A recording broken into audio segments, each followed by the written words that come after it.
퇴행성 무릎 관절염, 정확히 어떤 질환이고 왜 생기는 건가요? 그래서 사실은 퇴행성 관절염은 무릎뼈를 덮고 있는 관절 연골이 닳아지는 거예요. 그 닳아진 여파로 인해서 2차적으로 염증 현상이 생기는 거죠. 어떤 증상이 나오면 퇴행성 관절염을 의심해 봐야 할까요? 40대 이후 특히 여성에서 무릎이 장기간 아프다, 불편하다. 그러면 진단을 받아보는 게 좋아요. 예를 들어서 뭐 오랫동안 서서 일을 했다, 스포츠 활동을 했다, 등산을 했다. 그런 후에 무릎이 불편해진다. 그러면 특히 붓는다.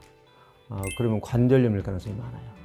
그리고 특히 꼭 수술해야 하는 경우는 어떤 경우가 있는지 말씀해 주세요. 관절염이 있는데 젊으신 분들, 40, 50대 이런 관절염이 있다고 알게 됐고 오다리가 심하다.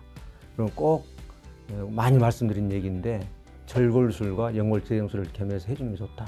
그리고 무릎뼈 사이에 반월상 연골 이렇게 있어요. 이것이 찢어지면은 관절염에 의한 통증과 연골 파열에 의한 통증이 동시에 있어요.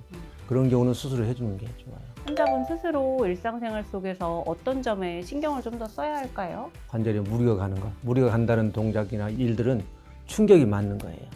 그래서 그런 것들을 줄여주는 게 중요하고 체중 관리 좀 해주고 근력 강화 운동 꾸준히 해주고 이런 것들이 기본적인 거라고 보면 됩니다. 예.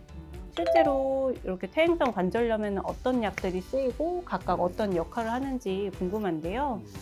대부분 쓰시는 약은 진통 소염제계통, 진통 효과도 있고 소염 효과도 있고, 그러니까 치료 효과가 좀 있는 거니까 진통제뿐만 아니라 뭐 안 먹겠다 이런 생각 할 필요는 없을 것 같습니다. 그러면 물리치료는 어떤 효과가 있고 언제 도움이 되는 치료인가요? 기본적인 물리치료들은 열 치료가 대부분이니까 열을 가해주면은 열 자체가 그 통증을 느낌을 덜해주는 그런 효과가 있고 또 이제 따뜻한 온열을 치료를 해주게 되면 혈관 확장도 되면서 염증을 치료하는 어떤 여러 가지 인자들도 많이 도달할 거 아니에요. 이런 효과들이 있어서 일반적으로 할 수 있으면 하세요라고 권장을 해요, 되게. 어떤 운동부터 시작해야 되고 어떤 기준으로 그러면 운동량이라든지 운동 강도를 조절하면 좋을까요? 퇴행성 관절염이 있으면은 관절을 너무 과잉해서 사용하는 것을 줄여줘야 돼요. 그렇지만 이제 건강을 위해서 운동도 해야 되잖아요. 그래서 퇴행성 관절염에서 권장되는 운동은 관절에 충격을 주지 않으면서 하는 운동. 대표적으로 수영, 그 다음에 자전거 돌리는 운동, 실내 자전거 운동 이런 운동들이 주로 권장이 되고 충격을 많이 주는 운동. 남성들 같으면 축구랄지 등산이랄지 뭐 마라톤 달리기랄지 그리고 뭐 무거운 걸 들고 뭐 일을 많이 한다랄지 활동을 많이 한다 이런 것도 이제 자제하는 게 좋죠.